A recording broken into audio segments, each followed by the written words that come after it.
السلام عليكم ورحمة الله وبركاته. وعلیکم السلام ورحمۃ إن الحمد لله نحمده ونستعينه ونستغفره ونعوذ بالله من شرور أنفسنا ومن سيئات أعمالنا. من يهده الله فلا مضل له ومن يضلله فلا هادي له، وأشهد أن لا إله إلا الله وحده لا شريك له، وأشهد أن محمدا عبده ورسوله. يا أيها الذين آمنوا اتقوا الله حق تقاته ولا تموتن إلا وأنتم مسلمون. يا أيها الناس اتقوا ربكم الذي خلقكم من نفس واحدة وخلق منها زوجها وبث منهما رجالا كثيرا ونساء، واتقوا الله الذي تساءلون به والأرحام إن الله كان عليكم رقيبا. يا أيها الذين آمنوا اتقوا الله وقولوا قولا سديدا يصلح لكم أعمالكم ويغفر لكم ذنوبكم، ومن يطع الله ورسوله فقد فاز فوزا عظيما. أما بعد، فإن خير الحديث كتاب الله، وخير الهدي هدي محمد صلى الله عليه وسلم، وشر الأمور محدثاتها، وكل محدثة بدعة، وكل بدعة ضلالة، وكل ضلالة في النار. قال الله تعالى: وقل رب زدني علما.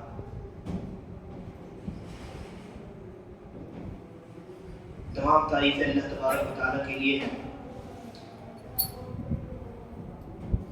درود و سلام نازل ہو تمام انبیاء کرام علیہ الصلوۃ والسلام پر، بالخصوص نبی آخر الزمان جناب محمد رسول اللہ صلی اللہ علیہ وسلم پر. حضرات گرامی، ہماری آج کی یہ مجلس ایک مختصر رسالے کو پڑھنے اور پڑھانے کی مجلس ہے،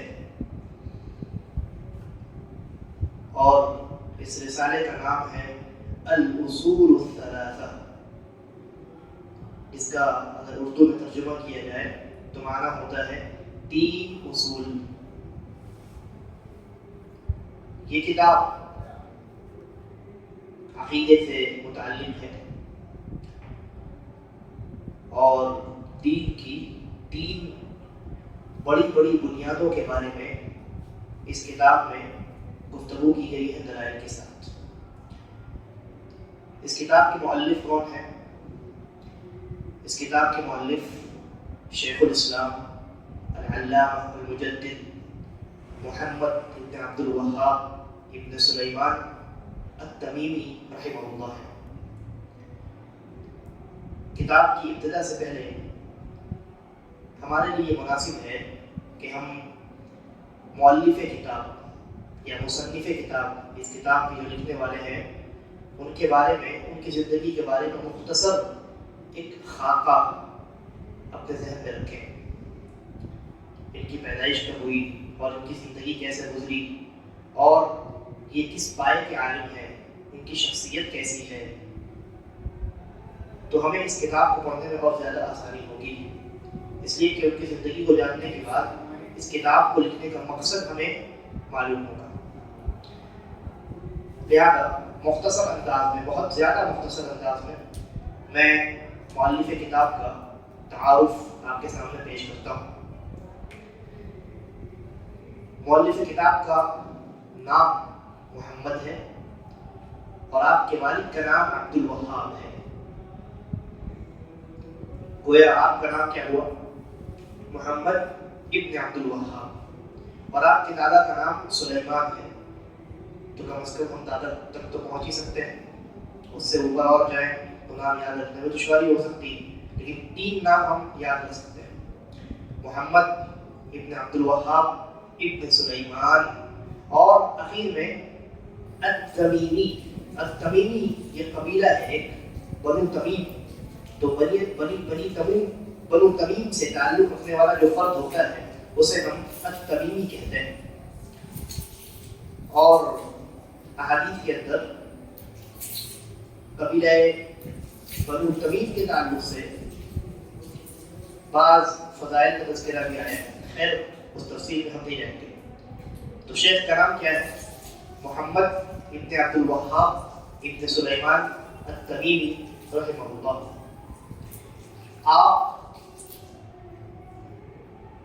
جزیرۃ العرب میں پیدا ہوئے اور موجودہ جو ریاض ہے، بہت سارے لوگ جو سعودی عرب میں جا چکے ہیں ان کو معلوم ہے سعودی عرب کی راجدھانی فی الوقت کیا ہے، ریاض.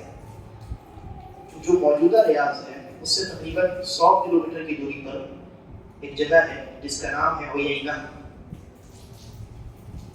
شیخ محمد بن عبد الوہاب ابن سلیمان التمیمی رحمہ اللہ کی پیدائش سن 1115 ہجری بمطابق 1703 عیسوی میں مقام عیینہ میں ہوئی،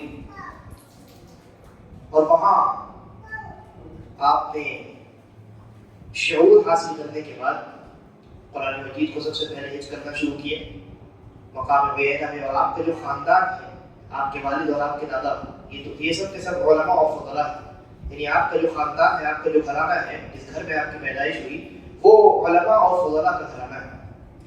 چنانچہ جب آپ باشعور ہوئے تو آپ کے والد نے آپ کو قرآن مجید حفظ کرنے میں لگا دیا، اور علماء نے لکھا ہے کہ 10 سال کی عمر سے پہلے شیخ الاسلام محمد بن عبد الوہاب رحمہ اللہ نے قرآن مجید کو مکمل حفظ کر لیا.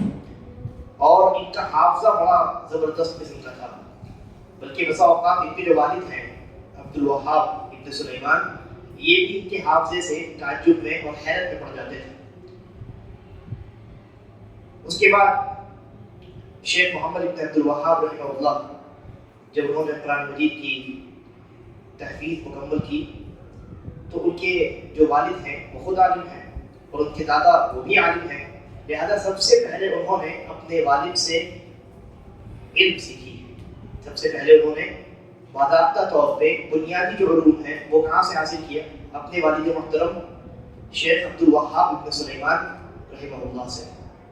اس کے بعد مزید علم کی تشنگی، جو علم کی پیاس ہوتی ہے انسان کے اندر، اس پیاس کو بجھانے کے لیے بار بار انہوں نے مکہ اور مدینہ کا سفر کیا، حجاز کا سفر کیا، اور وہاں کے جو علماء اور فضلاء تھے ان سے علم حاصل کیا.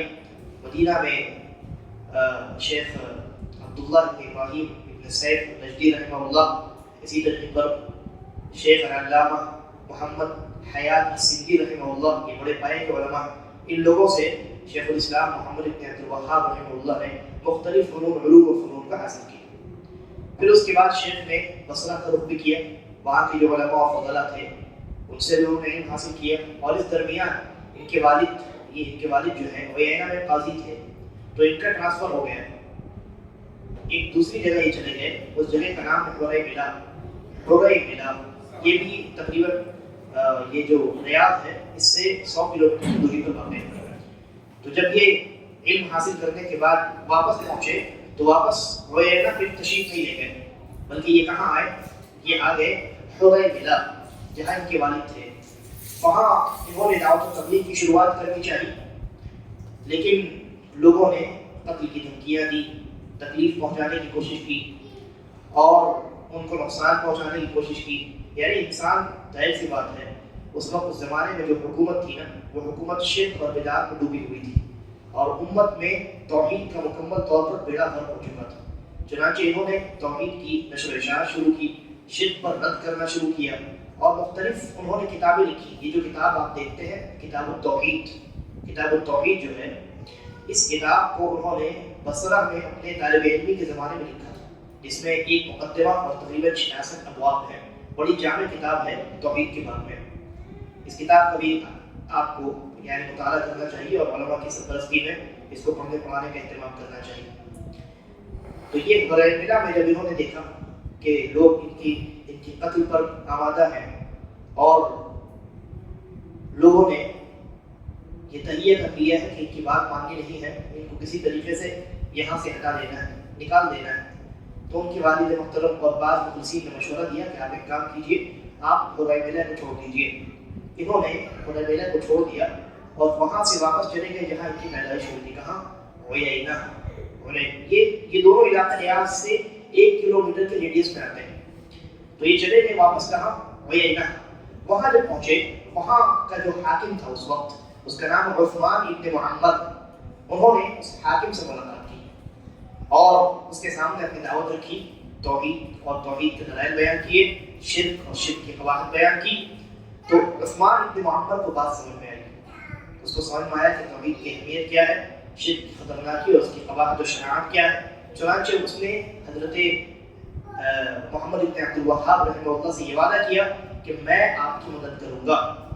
ان دونوں نے مل کر کے شیخ الاسلام محمد ابن عبد الوہاب رحمہ اللہ نے فتویٰ دیا اور اس فتوے پر عثمان ابن محمد نے عمل کرنا شروع کیا۔ چنانچہ بہت سارے قبوں کو انہوں نے ڈھا دیا اور بہت ساری جو قبریں تھیں جن کے اوپر مزارات بنے ہوئے تھے اور شرک کے بعض مقامات تھے، بہت سارے درخت ایسے تھے جن کو کٹوا دیا گیا۔ یہ یہاں انہوں نے شیخ الاسلام محمد بن عبد الوہاب رحمہ اللہ کے ساتھ مل کر کے عثمان بن محمد نے توحید کی نشر و اشاعت میں بڑا بہترین رول ادا کیا۔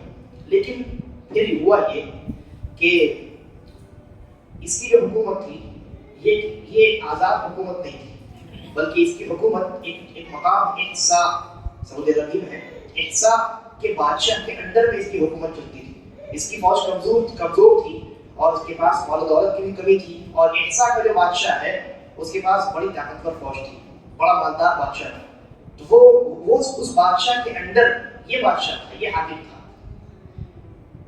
جب اس کو یہ اس بات کا علم ہوا کہ عثمان ابن محمد جو میرے انڈر حاکم ہے عیینہ کا، یہ محمد ابن عبد الوہاب کے ساتھ مل کر کے اس طرح کی حرکتیں کر رہا ہے، تو اس نے وہاں سے خط لکھا اور کہا، اس کو حکم دیا، عثمان ابن محمد کو حکم دیا کہ آپ کے پاس جو عالم ہے محمد ابن عبد الوہاب نام کے، میرا یہ حکم ہے کہ آپ ان کو یا تو قتل کریں یا ان کو عیینہ سے باہر نکالیں۔ عثمان ابن محمد نے جب وہ خط پڑھا تو ڈر گیا، اس کو اپنی موت نظر آئی اور احسا کے بادشاہ کی نافرمانی کرنے کی جرأت اس کے دل میں پیدا نہیں ہوئی۔ چنانچہ اس نے کیا کیا، اس نے محمد ابن عبد الوہاب رحمہ اللہ کو جلا وطن کر دیا، نکال دیا، عیینہ سے جائیے، آپ یہاں سے باہر نکل جائیے۔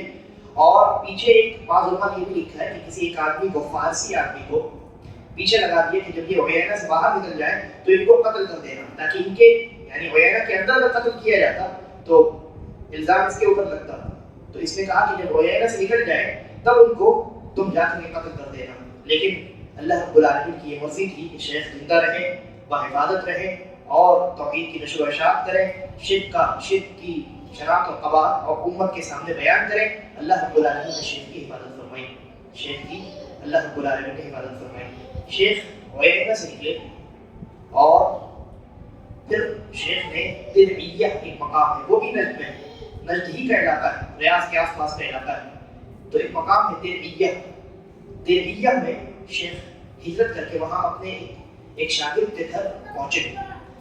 وہاں جب شیخ کے آنے کی خبر وہاں کے حاکم کو ملی، اور وہاں کے حاکم کا نام تھا محمد ابن سعود، اس حاکم کی بیوی جو تھی اس تک شیخ کے متعلق پہلی خبر پہنچ چکی تھی کہ ایک عالم ہے جو توحید کی دعوت دیتے ہیں اور شرک اور بدعات سے امت کو آگاہ کرتے ہیں، بچانے کی کوشش کرتے ہیں۔ شیخ کی جو دعوت تھی، یہ دعوت محمد ابن سعود کی جو وائف ہے اس تک پہنچ چکی تھی۔ جب اس نے یہ خبر سنی کہ شیخ محمد ابن عبد الوہاب رحمہ اللہ ہمارے یہاں درعیہ میں اپنے کسی شاگرد کے یہاں آئے ہیں، تشریف لائے ہیں، تو اس نے اپنے شوہر محمد ابن سعود رحمہ اللہ ان سے کہا کہ دیکھیے یہ جو عالم ہے محمد ابن عبد الوہاب، یہ اللہ رب العالمین کی آپ کی طرف نعمت ہے، آپ ان کو غنیمت جانیے اور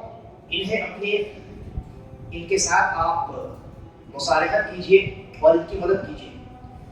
تو محمد ابن سعود رحمہ اللہ نے کہا کہ ٹھیک ہے، ایسی بات ہے تو اس کو میرے دربار میں بھیج دو، میں اس سے بات کرتا ہوں۔ انہوں نے کہا کہ نہیں، وہ دربار میں نہیں آئیں گے، آپ ان کے یہاں جائیے، وہ اپنے جس شاگرد کے گھر میں ٹھہرے ہوئے وہاں جائیے، اس لیے کہ ایسے ہی لوگوں نے ان کو بدنام کر رکھا ہے۔ اب آپ کی جانب سے اگر حکم دیا جائے گا کہ بادشاہ نے طلب کیا ہے، حاکم نے طلب کیا ہے، تو لوگ یہ سمجھیں گے کہ اب یہاں بھی ان کا دانا پانی ختم ہو چکا ہے، بادشاہ ان کو پھر سے عذاب دینے کے لیے اور تکلیف دینے کے لیے طلب کر رہا ہے۔ تو محمد بن سعود رحمہ اللہ کو بات سمجھ میں آئی، وہ خود پہنچے شیخ الاسلام محمد بن عبد الوہاب رحمہ اللہ کے پاس، اور وہاں جب پہنچے تو شیخ نے اپنی جو دعوت ہے کتاب و سنت کی دعوت، توحید کی اور ایمان کی دعوت محمد ابن سعود رحمہ اللہ کے سامنے پیش کی، اور اللہ رب العالمین نے محمد ابن سعود رحمہ اللہ کو توفیق سے نوازا، ہدایت کی توفیق سے نوازا۔ چنانچہ شیخ کی جو دعوت تھی، اس دعوت کو انہوں نے سمجھا اور اس دعوت کو انہوں نے قبول کیا اور یہ وعدہ کیا کہ آج کے بعد آپ کی قلم ہوگی اور میرا تلوار، آپ کا قلم اور میرا تلوار۔ یہیں سے شیخ الاسلام محمد ابن عبد الوہاب رحمہ اللہ کی دعوت کو ایک نیا رخ ملا، اور وہاں انہوں نے باضابطہ طور پہ منصب تدریس سنبھالا، اور مختلف علاقوں سے جہاں جہاں ان کی دعوت اور شیخ کی خبر پہنچی، وہاں کے جو علماء اور فضلاء اور طلاب العلم تھے وہ سفر کر کر کے دہلیہ پہنچنے لگے۔ باضابطہ طور پہ شیخ نے درس دینا شروع کیا اور طالب علموں کو پڑھانا شروع کیا، اور ساتھ ساتھ اپنی دعوت کو بھی جاری رکھا، مختلف رسالے لکھے، مختلف کتابیں لکھی، اور یہاں محمد ابن سعود رحمہ اللہ ان کو امام کا لقب اس لیے دیا گیا، ان کو کہتے ہیں الامام محمد ابن سعود رحمہ اللہ، کیونکہ انہوں نے جب توحید کی دعوت کو قبول کیا، جب کتاب و سنت کی بالادستی کو انہوں نے قائم کیا، تو اللہ تبارک و تعالیٰ نے ان کو بلند کر دیا۔ چنانچہ اللہ رب العالمین نے امام محمد ابن سعود رحمہ اللہ کی حکومت نجد کے اس پورے علاقے میں قائم کر دی۔ اللہ نے کہا ان تنصروا اللہ ینصرکم ویثبت اقدامکم، اگر تم اللہ کی مدد کرو گے اللہ تبارک و تعالیٰ تمہاری مدد کرے گا۔ اور پھر وہیں سے سعودی جو حکومت ہے اس کی شروعات وہیں سے ہوئی۔ بہرحال تو وہاں شیخ نے دعوت و تبلیغ کا جو فریضہ ہے باضابطہ طور پہ انجام دینا شروع کیا، اور حکومتی سپورٹ کے تحت انہوں نے اس دعوت کو امت تک پہنچانے کی کوشش کی۔ آپ کی دعوت نجد اور نجد کے علاقے سے باہر نکلی، بلکہ سعودی عرب سے بھی باہر نکلی، یمن کے علاقے میں بہت سارے علماء تھے ان تک پہنچی، شام کے علاقے میں بہت سارے علماء تھے ان تک پہنچی۔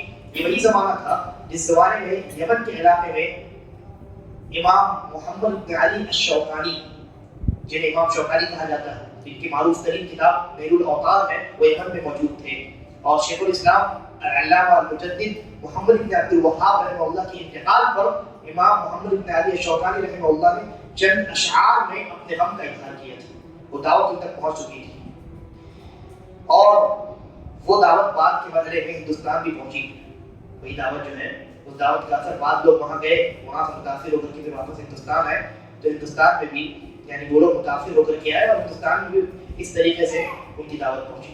تو ان کی دعوت کوئی نئی دعوت نہیں تھی، بلکہ کتاب و سنت کی دعوت تھی، توحید اور ایمان کی دعوت تھی، اور شرک اور بدعات سے امت کو بچانے اور دور کرنے کی دعوت تھی۔ تو اس طریقے سے اللہ تبارک و تعالیٰ نے امام محمد ابن سعود رحمہ اللہ کو حکومت عطا کی، اور امام محمد ابن عبد الوہاب رحمہ اللہ کو اللہ تبارک و تعالیٰ نے وہ مقام عطا کیا کہ آج تک ان کی لکھی ہوئی کتابیں اور مختلف کتابچے جو کتاب ہم پڑھ رہے ہیں، یہ کوئی موٹی تفصیل کتاب نہیں، یہ ایک چھوٹا سا پتلا سا رسالہ ہے کچھ صفحات کا، جس کو اپنی زبان میں اردو زبان میں ہم کتابچہ کہتے ہیں۔ ایک ہی کتاب جو موٹی کتاب ہوتی ہے باضابطہ، اور ایک کتابچہ ہوتا ہے، ایک کتاب سے ایک چھوٹی والی چیز ہوتی ہے رسالہ پمفلٹ جس کو آپ کہتے ہیں، یہ وہی ہے، لیکن اتنی زیادہ اہمیت کے حامل ہے کہ علماء نے باضابطہ طور پہ اس کے پڑھنے اور پڑھانے کا سلسلہ اس وقت جو شروع کیا ہے تو آج تک یہ سلسلہ چل رہا ہے۔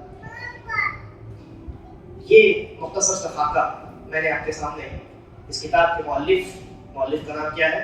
الشیخ علامہ المجدد، مجدد کہتے ہیں انہیں، کیوں کہتے ہیں؟ اس لیے کہ وہ جس زمانے میں پیدا ہوئے اور جس زمانے میں انہوں نے اپنی دعوت کو امت کے سامنے پیش کیا، اس زمانے میں شرک اور بدعت کی ہر جگہ شرک اور بدعت موجود تھی، ہر جگہ لوگ گمراہی کی طرف جا رہے تھے، چنانچہ انہوں نے امت کے درمیان توحید اور سنت کو نئے سرے سے پیدا کیا، اسی لیے انہیں کہتے ہیں مجدد، تجدید کرنے والا، دوبارہ امت کو یاد دلانے والا کہ تمہاری پیدائش اللہ رب العالمین نے اس لیے کی ہے تاکہ تم اللہ کی عبادت کرو، لوگوں کو بھلائی کا حکم دو، بھلائی میں سب سے بڑی بھلائی کیا ہے؟ اللہ کی توحید ہے، لوگوں کو برائی سے روکو، برائی سے روکنے میں سب سے بڑی برائی کیا ہے؟ شرک ہے۔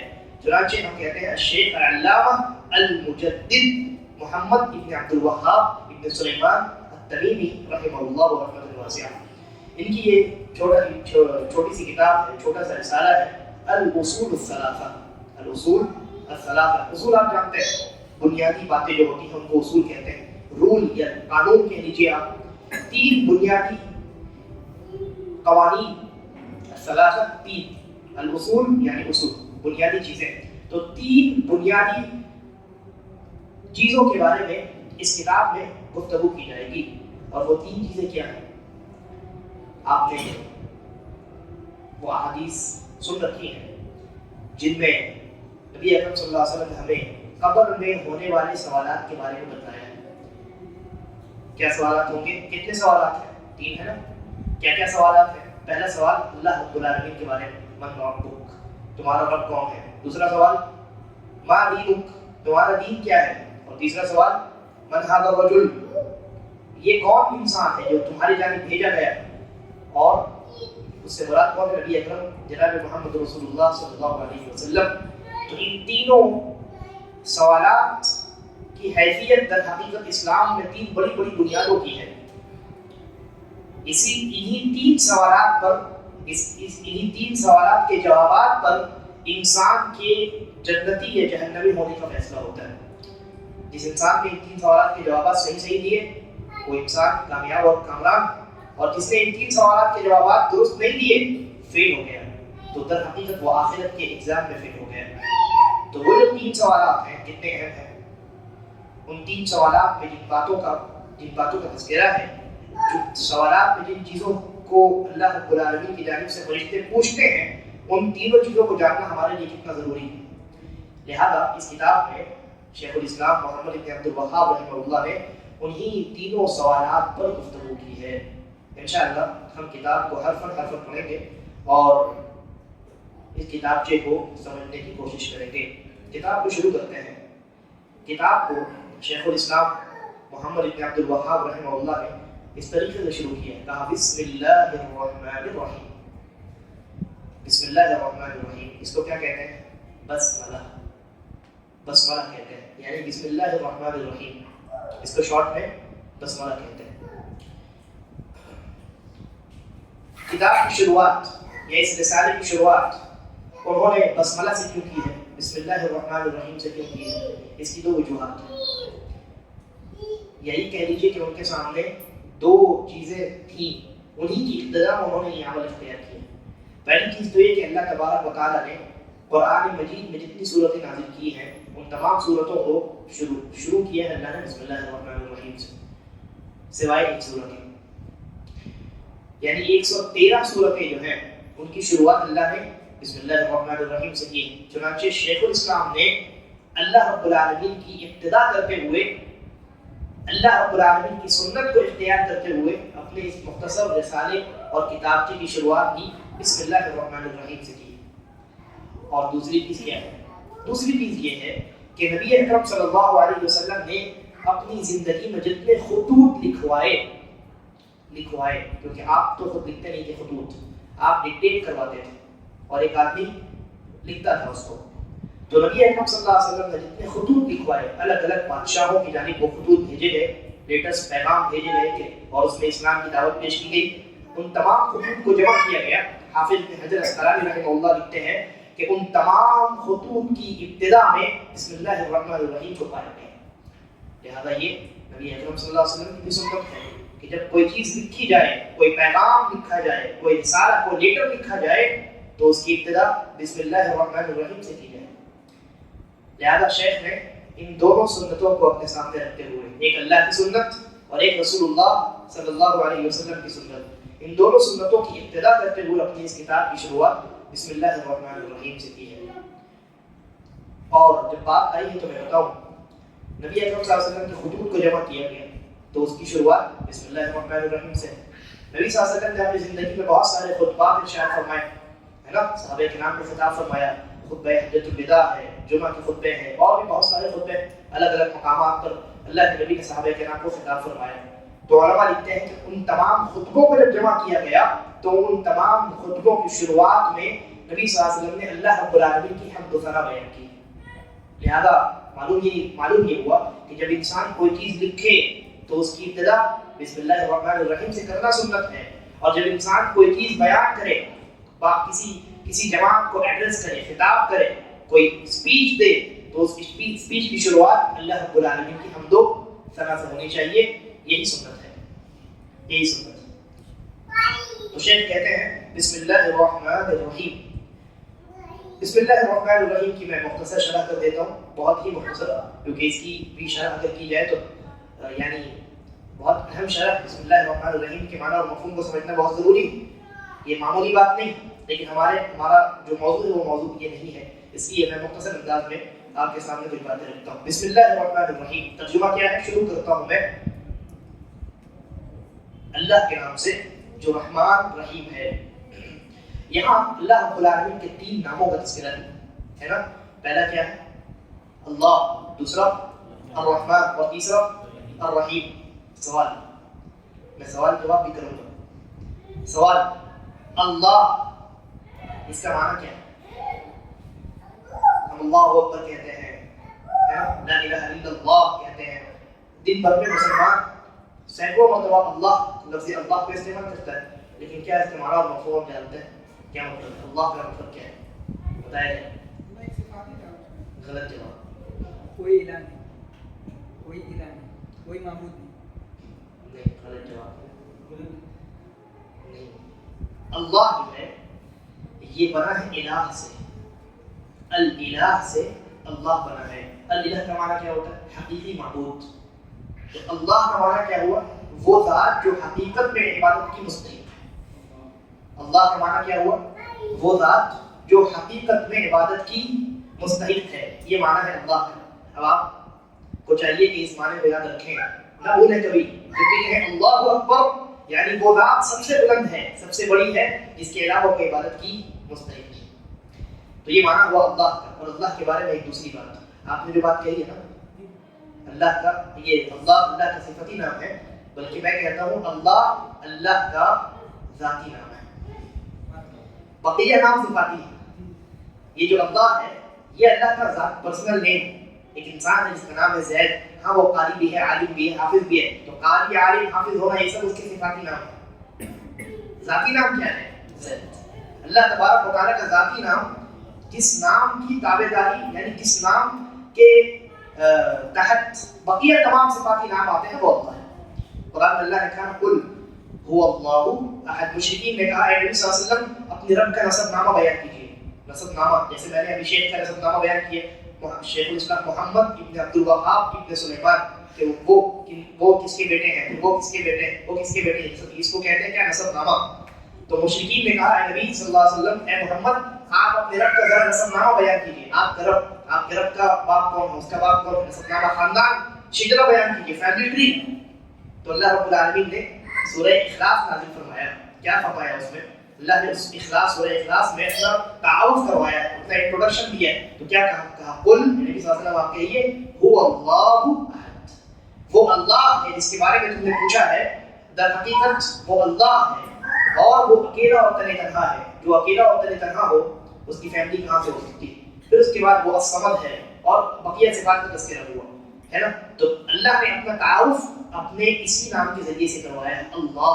اور دیکھ لیجیے سورہ حشر میں اللہ نے کیا کہا، جہاں بہت ساری صفتی نام کا تذکرہ ہے. هو اللہ الذی لا الہ الا هو عالم الغیب والشہادہ هو الرحمن الرحیم هو اللہ الذی لا الہ الا هو الملک القدوس السلام المؤمن المہیمن الى آخر الآیات. ان دونوں آیات میں اللہ نے کیا کہا؟ وہ اللہ ہے جو الرحمن ہے، الرحیم ہے، عالم الغیب والشہادہ ہے، جو الملک ہے، القدوس ہے.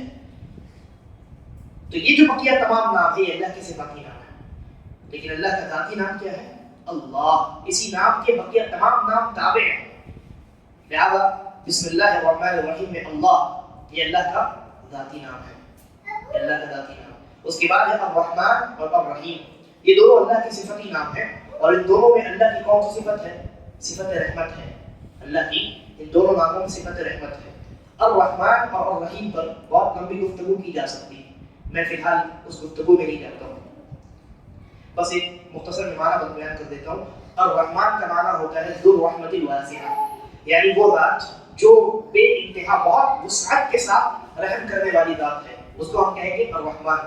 اور الرحیم وہ ذات جو اپنی رحمت کو جسے چاہتی ہے عطا کرتی ہے. ٹھیک ہے. الرحمن کا معنی کیا ہوا؟ جو بے انتہائی وسعت کے ساتھ، بغیر کسی لمیٹیشن کے، بغیر کسی حد کے رحمت کی صفت سے متصف ہے. اور الرحیم کا معنی کیا ہوا کہ وہ ذات کہ جسے چاہتی ہے وہ اپنی رحمت عطا کرتی ہے. تو ہم جب کہتے ہیں بسم اللہ الرحمن الرحیم تو اس کا معنی کیا ہوتا ہے؟ شروع کرتا ہوں میں کیا شروع کرتا ہوں؟ یا تو پڑھنا شروع کرتا ہوں یا لکھنا شروع کرتا ہوں، ہے نا. شروع کرتا ہوں میں اللہ کے نام سے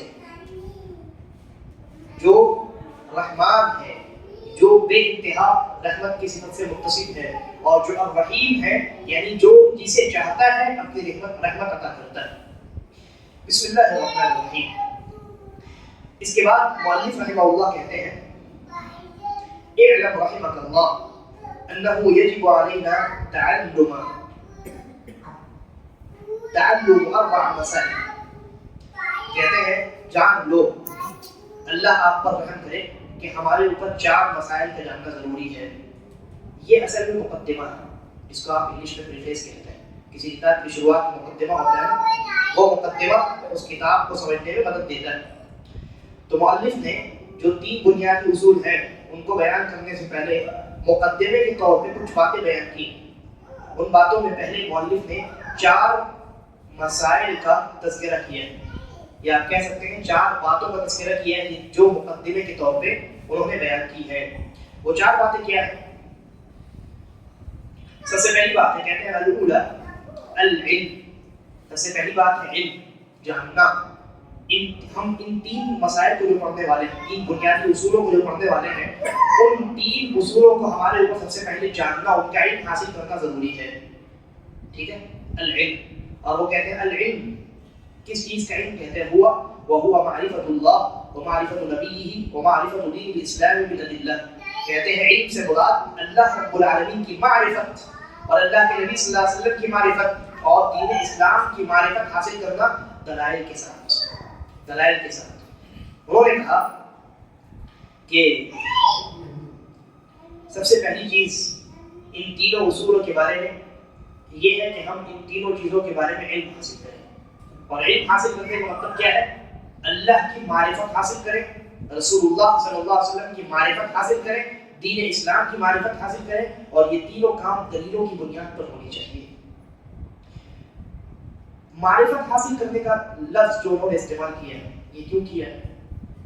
اس لیے کہ انسان جب معرفت حاصل کرتا ہے، ایک ہوتا ہے علم، خالی جان لیتا ہے انسان، نالج، اور ایک ہوتی ہے چیز معرفت، یعنی انسان نے جاننے کے بعد اس پر اپنا عقیدہ بنا لیا، اس کو اعتقاد کہتے ہیں. دل میں اس چیز کو بسا لیا اور دل سے اس کی تصدیق کی. لہذا اللہ رب العالمین پر، اللہ کے رسول صلی اللہ علیہ وسلم پر اور دین اسلام پر انسان کا ایمان اعتقاد کے ساتھ ہونا چاہیے. انسان کی معرفت، ان تینوں چیزوں کے بارے میں انسان کی نالج اعتقاد کے ساتھ ہونی چاہیے، یعنی دل سے بھی انسان ان چیزوں کو سچ اور حق جانے. کیوں؟ اس لیے کہ صرف جان لینا کافی نہیں ہے. صرف جان لینا کافی نہیں ہے. آپ دیکھیے منافقین جانتے سب تھے، ہے نا. منافقین اللہ کو بھی جانتے تھے، رسول اللہ کو بھی جانتے تھے صلی اللہ علیہ وسلم، دین اسلام کو بھی جانتے تھے، لیکن کیا اعتقاد رکھتے تھے؟ سچ اور حق دل سے مانتے تھے؟ ایمان رکھتے تھے؟ نہیں. تو مجرد علم یہ کافی نہیں ہے، بلکہ اس کے ساتھ ہمارے دلوں میں ان تمام چیزوں کے متعلق پختہ اور پکا عقیدہ ہونا چاہیے. اور وہ انسان جو صرف جانتا ہے، دنیا میں جو صرف جانتا ہے، دل سے عقیدہ نہیں رکھتا ان چیزوں کے اوپر، ان تینوں چیزوں کے اوپر، اللہ، رسول اور دین اسلام کے اوپر، اس کا صرف جاننا قبر میں اسے فائدہ نہیں دے گا. کیونکہ یہ مشرکین یا منافقین، ان کے بارے میں نبی اکرم صلی اللہ علیہ وسلم نے حدیث کے اندر کیا فرمایا؟ بھائی دنیا میں تو یہ سب جانتے تھے نا، اللہ کو جانتے تھے، اور مشرکین مکہ تو اللہ کو رب اور خالق اور مالک سب مانتے تھے. اللہ نے قرآن میں کیا کہا؟ وَلَئِن سَأَلْتَهُمْ مَنْ خَلَقَهُمْ. اگر آپ ان سے پوچھیں ان کو کس نے پیدا کیا، اور بعض دیگر مقامات پہ کہا وَلَئِن سَأَلْتَهُمْ مَنْ خَلَقَ السَّمَاوَاتِ وَالْأَرْضَ وَسَخَّرَ الشَّمْسَ وَالْقَمَرَ. وَلَئِن، اور ایک جگہ کہا وَلَئِن سَأَلْتَهُمْ مَنْ نَزَّلَ مِنَ السَّمَاءِ مَاءً فَأَحْيَا بِهِ الْأَرْضَ. آپ ان سے پوچھیں کہ آسمان و زمین، سورج، چاند کو کس نے پیدا کیا، تم کو کس نے پیدا کیا، اور آسمان سے بارش کون نازل کرتا ہے، ان تمام سوالات کے جوابات میں وہ کہیں گے لَيَقُولُنَّ اللَّهُ، یا اللہ نے کیا کہا؟ لَيَقُولُنَّ خَلَقَهُنَّ الْعَزِيزُ الْعَلِيمُ، کہ ان تمام چیزوں کو اور خود ہمیں اللہ رب العالمین نے پیدا کیا ہے. اور ایک جگہ کہا لَيَقُولُنَّ خَلَقَهُنَّ الْعَزِيزُ الْعَلِيمُ، اس اللہ نے پیدا کیا ہے جو عزیز اور علیم ہے. تو مشرکین تو اللہ کو جانتے تھے اور نبی صلی اللہ علیہ وسلم کو بھی جانتے تھے، نبی صلی اللہ علیہ وسلم کی دعوت کو بھی جانتے تھے. منافقین تو مسلمانوں کے درمیان رہتے تھے، لیکن اللہ کے نبی نے قبر کے سوالات کا تذکرہ فرمایا اور مومن اور کافر کی موت اور موت کے بعد کے احوال کو جو بیان کیا ہے. مسند احمد میں جو روایت ہے حضرت براء بن عازب رضی اللہ عنہ کی لمبی روایت، اس میں اللہ کے نبی نے مومن کی موت کا بھی تذکرہ کیا ہے بالتفصیل کہ موت کے بعد کیا کیا مراحل ہوتے ہیں جن سے ان کو گزرنا ہوتا ہے، اور کافر کی موت کے بعد بھی جو مراحل آتے ہیں ان کا بھی تذکرہ کیا ہے. تو وہاں کافروں کے بارے میں، منافقین کے بارے میں اللہ کے نبی صلی اللہ علیہ وسلم نے کیا فرمایا؟ جب ان سے پوچھا جائے گا کہ تمہارا رب کون ہے، تمہارا دین کیا ہے، اور وہ نبی وہ کون ہے کہ جس کو تمہارے درمیان نبی بنا کر کے بھیجا گیا تھا، تو جواب کیا دیں گے وہ؟ کیا وہ نبی صلی اللہ علیہ وسلم کا نام نہیں جانتے؟ جانتے. کیا وہ نہیں جانتے کہ اسلام کوئی دین ہے؟ جانتے. کیا وہ نہیں جانتے کہ پوری کائنات کا خالق اللہ ہے؟ جانتے ہیں. لیکن جواب کیا دیں گے؟ اللہ کے نبی صلی اللہ علیہ وسلم بیان فرماتے وہ کہیں گے ہا لا ادری، ہائے میں تو نہیں جانتا. اور کیا کہیں گے؟ سمعت الناس یقولون ذلك فقلت، میں نے لوگوں کو جو کہتے ہوئے سنا میں نے وہی کہہ دیا. میں نے لوگوں کو جو کہتے ہوئے سنا وہی کہہ دیا. یعنی وہ دنیا میں جانتے سب کچھ تھے، اعتقاد نہیں رکھتے تھے. چنانچہ عقیدہ پختہ نہ ہونے کی وجہ سے ان تینوں چیزوں کے اوپر قیامت کو جواب نہیں دے سکے تھے. قیامت پہ ٹھیک ہے ہائے میں تو جانتا ہی نہیں ہوں. جانتے تو ہے وہ، میں نہیں جانتا یعنی عقیدہ نہیں رکھتا تھا. دنیا میں اگر آپ کا جاننا عقیدے کے ساتھ ہے، عقیدے کی پختگی کے ساتھ ہے، اعتقاد کے ساتھ ہے، تو قبر میں جواب انسان دے پائے گا. اور اگر وہ جاننا صرف جاننا ہے، اعتقاد نہیں ہے، دل سے تصدیق نہیں ہے، تو ایسی صورت میں جواب قبر میں انسان نہیں دے سکے گا. تو انہوں نے کہا کہ ہم تو دنیا میں وہی کہتے تھے جو لوگوں کو کہتے ہوئے سنتے تھے، ہے نا. لہذا صرف جاننا انسان کے لیے کافی نہیں ہے. تو شیخ نے جو کہا ہے العلم، ان تینوں چیزوں کو جاننا ہے. جاننے سے کیا مراد ہے؟ ان تینوں چیزوں کی معرفت حاصل کرنی ہے اعتقاد کے ساتھ. دل سے ان تینوں چیزوں کی تصدیق کرنی ہے اور دل میں ان تینوں چیزوں کے بارے میں یقین رکھنی ہے.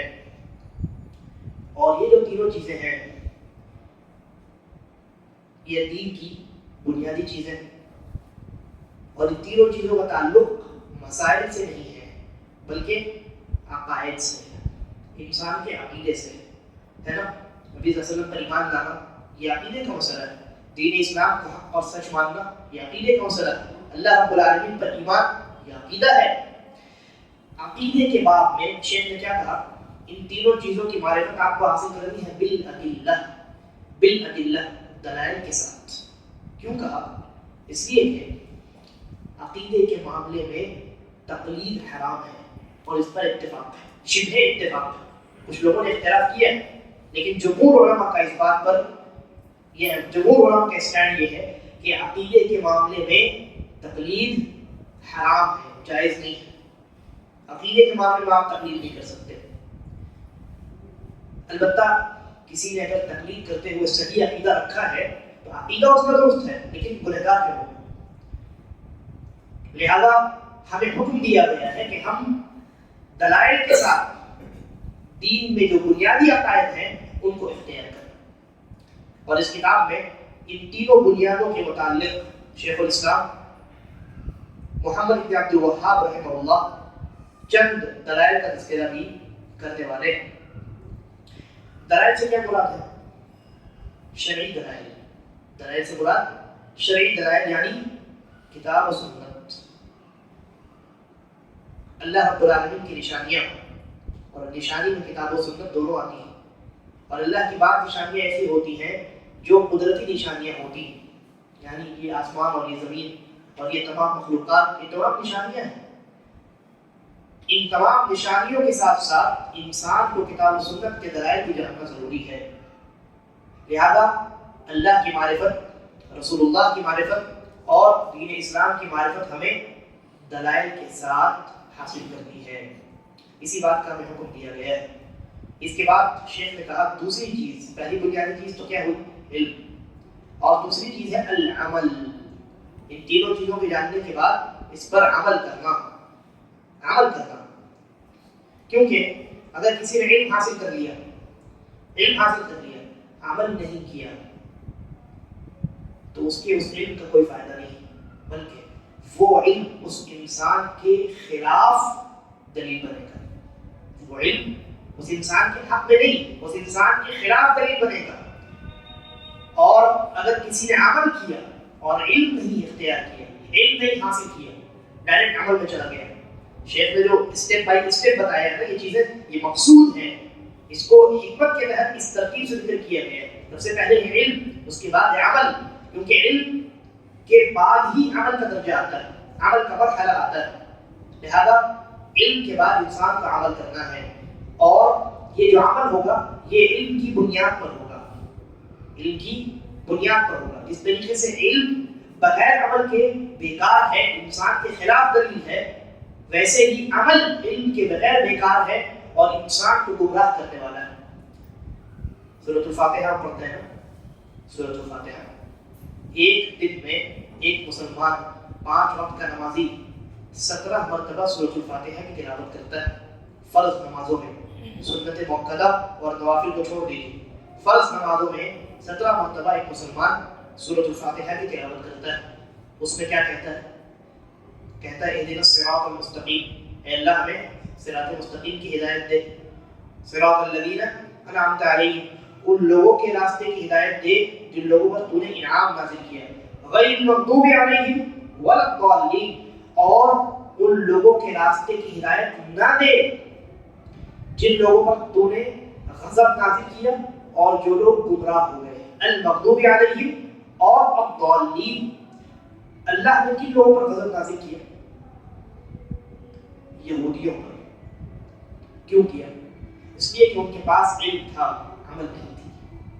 علم تھا، علم پر، علم کی بنیاد پر عمل نہیں کرتے تھے۔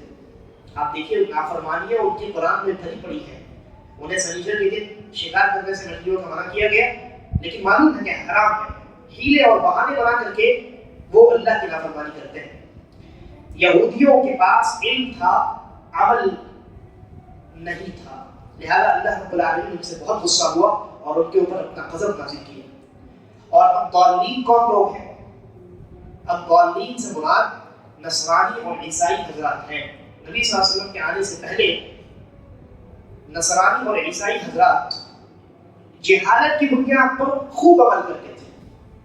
قرآن میں اللہ نے کہا کہ ان میں قسیسین اور رہبان قسم کے لوگ ہوتے ہیں، عبادت گزار اور پرہیزگار قسم کے لوگ ہوتے ہیں۔ یہ لوگ عبادت کرتے ہیں، عمل کرتے ہیں، علم کی بنیاد پر نہیں بلکہ جہالت کی بنیاد پر۔ تو اللہ نے کہا الضالین، یہ لوگ گمراہ ہیں۔ معلوم ہوا کہ علم کے بغیر عمل کی کوئی حیثیت نہیں ہے، اور عمل بغیر علم کے انسان کو گمراہ کرنے والا ہے۔ اور جس طریقے سے قبر کے سوالات آپ دیکھیے، قبر کے سوالات میں اللہ تبارک و تعالیٰ علم کے بارے میں سوال کر رہا ہے نا، تمہارا رب کون ہے، یہ اللہ کے متعلق معرفت کا سوال ہے۔ تمہارا دین کیا ہے، نبی صلی اللہ علیہ وسلم کے بارے میں کیا جانتے ہو، یہ علم کا سوال ہے۔ میدان محشر میں اللہ تبارک و تعالیٰ عمل کا سوال کرے گا کہ میں نے تجھے علم دیا تھا، اس علم پہ تو نے کتنا عمل کیا۔ تو سب سے پہلے درجے میں کیا ہے؟ علم، اس کے بعد کیا ہے؟ عمل۔ ان تینوں چیزوں کا پہلے علم حاصل کرنا ہے اعتقاد کے ساتھ، اور دوسرے درجے میں، دوسرے مرحلے میں، دوسرا اسٹیج کیا آئے گا؟ عمل کا اسٹیج آئے گا۔ انسان کو اس کے بعد عمل کرنا ہے۔ نبی صلی اللہ علیہ وسلم اس لیے ہمیشہ ایسے علم سے پناہ مانگا کرتے تھے، کہتے تھے اللہم انی اعوذ بک من علم لا ينفع، اے اللہ میں ایسے علم سے پناہ طلب کرتا ہوں جو انسان کو فائدہ دینے والا نہیں ہے۔ اور علماء نے لکھا ہے کہ یہاں اللہ کے نبی صلی اللہ علیہ وسلم کی جو دعا ہے، اے اللہ اس علم سے پناہ طلب کرتا ہوں جو غیر مفید ہے، جو نفع اور فائدہ دینے والا نہیں ہے، اس سے مراد وہ علم ہے جس علم کی بنیاد پر انسان کی زندگی میں عمل موجود نہ ہو۔ لہذا علم نافع کون سا علم ہے؟ وہ علم کہ جس کی بنیاد پر انسان عمل کرے۔ اگر انسان کے پاس علم بہت ہے، عمل نہیں کرتا ہے، تو یہ علم اس انسان کے لیے موال جان ہے، اور اس انسان کے خلاف قیامت کے دن حجت کرے گا، اور اللہ تبارک و تعالیٰ کے یہاں وہ انسان عذاب میں مبتلا کیا جائے گا۔ 4 چیزوں کا تذکرہ ہونا تھا، ان میں سے 2 چیزوں کا تذکرہ آج کے درس میں ہوا ہے، علم اور عمل۔ اس کے بعد تیسرا مرحلہ ہے دعوت کا، اور چوتھا مرحلہ ہے صبر کا۔ انشاءاللہ اگلے درس میں ہم ان دونوں مراحل پر گفتگو کریں گے، اور اللہ تبارک و تعالیٰ نے اس کے بعد بھی اگر ہمیں توفیق دی تو آگے بھی انشاءاللہ گفتگو کرنے کی اگلے درس میں کوشش کریں گے۔ اللہ تبارک و تعالیٰ سے دعا ہے کہ وہ ہمیں کتاب و سنت کو سلف صالحین کے منہج پر سمجھنے کی توفیق عطا فرمائے، ہمارے عقیدے اور ایمان میں اخلاص پیدا کرے، اور جب ہمارا خاتمہ ہو تو ایمان اور اسلام پر ہو۔ ھذا واللہ اعلم وصلی اللہ علی نبینا وسلم، والسلام علیکم ورحمۃ اللہ وبرکاتہ۔